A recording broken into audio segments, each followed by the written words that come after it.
Aircraft was at the assigned spot in time and distance.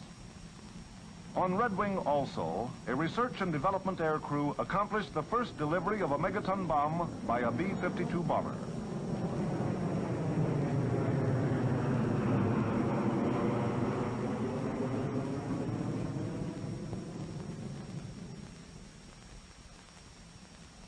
During the hardtack operation in 1958, the B-52 participated in 14 missions without blast or thermal damage.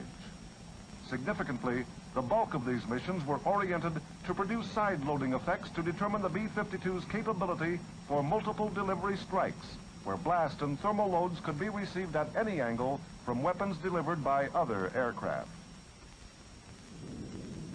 Throughout the period of atomic testing, the hazard of nuclear radiation peculiar to fission and fusion weapons received a great deal of attention.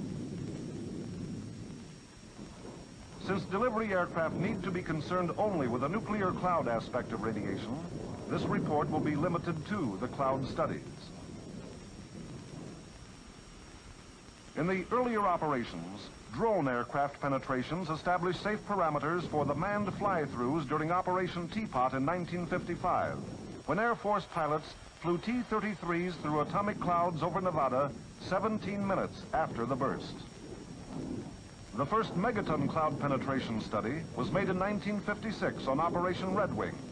Manned B-57s made 27 fly-throughs, the earliest 20 minutes after detonation.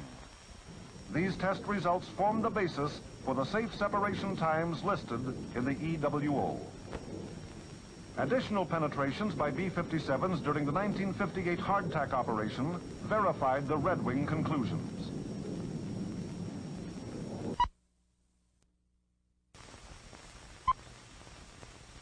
Throughout the years of nuclear testing, field operations were closely tied in with laboratory and aircraft plant activity. To gain vital time, much of the effects experimentation was first simulated in the plant workshops and research facilities before proof testing in the field. After each operation, findings were checked and cross-checked. Data on yields and distances from the bursts were projected into effects measurements on untried weapon yields, with results verified on ensuing operations. As experience and data were accumulated and methods were perfected, laboratory predictions became increasingly accurate.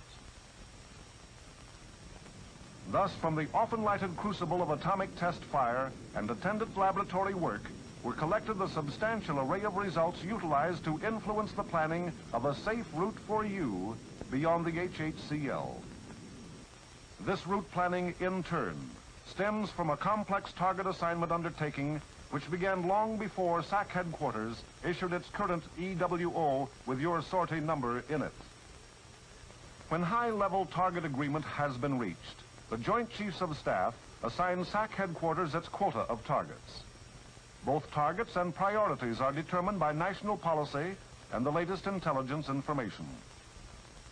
Shortly thereafter, the combat planners from the numbered air forces descend on Offutt Air Force Base to work out the target area allocations for each tactical unit.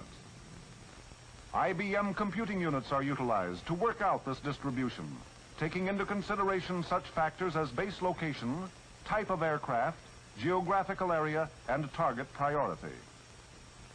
The next step, sortie-by-sortie detailed planning, is held at each numbered Air Force headquarters with representatives from each wing. While these men shape up the numerous requirements for each mission for the next EWO, they are fully aware that close by, in the command post, communications links to SAC headquarters and its worldwide network are under ceaseless scrutiny for the signal to execute the existing EWO. In the planning conference, each sortie is ground flown from takeoff to landing, its route dovetailing with that of every other mission. The nuclear test results are now applied to provide safe separation from other targets, as well as time separation from other detonations within target complex areas. The planners route you to obtain distance separation, or on rare occasions, change takeoff times to provide timing separation between bursts. Well, how's it going?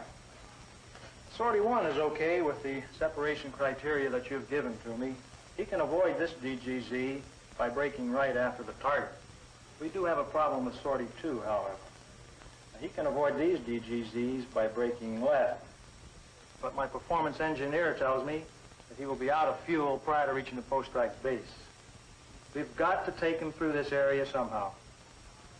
Yes, I remember this complex. As I recall, this is the last bomb down for option 1. We'll have to keep track of the timing on this, make sure that it doesn't change in other options. So let's go over to my desk and check this out. When all sortie planning throughout SAC is completed, the results are run through SAC headquarters IBM Center for a cross-check. It is during this runoff that precise weapon effects criteria and timing of all sorties are compared. Conflicts resulting from timing compression into the various launch options are adjusted. The final IBM runoff of the Annex F of the new EWO contains the exact target times for all launch options. The new EWO is now ready for adoption. In films such as you are now viewing, as well as through specific briefings given you from time to time, you have been given an indication of how nuclear detonation effects concern you, the air crewman. For more detailed study, SAC's directives and manuals make this material available to you in various forms. All in all, the factors involved form an overwhelming mass of facts and figures. You cannot be expected to remember all the details, particularly beyond the HHCL, when you will be totally absorbed with the immediate pressing duties associated with your aircraft. So, it is reassuring to know that the documents in your combat mission folder stowed aboard your aircraft represent solid results based on countless man-hours of work done for you by the EWO planning personnel. For one never knows when.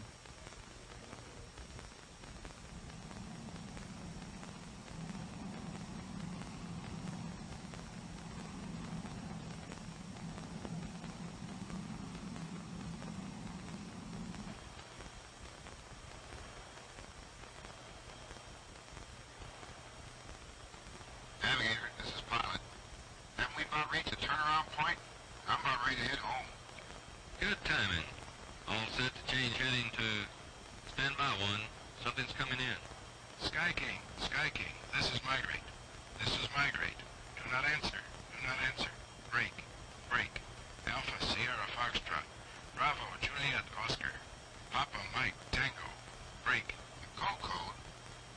EW, check that authentication.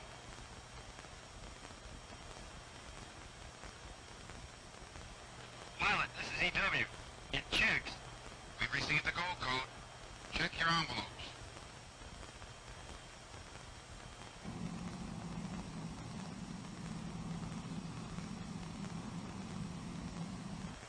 Pilot to crew, we've checked the gold code and verified it. This is it. We're going in.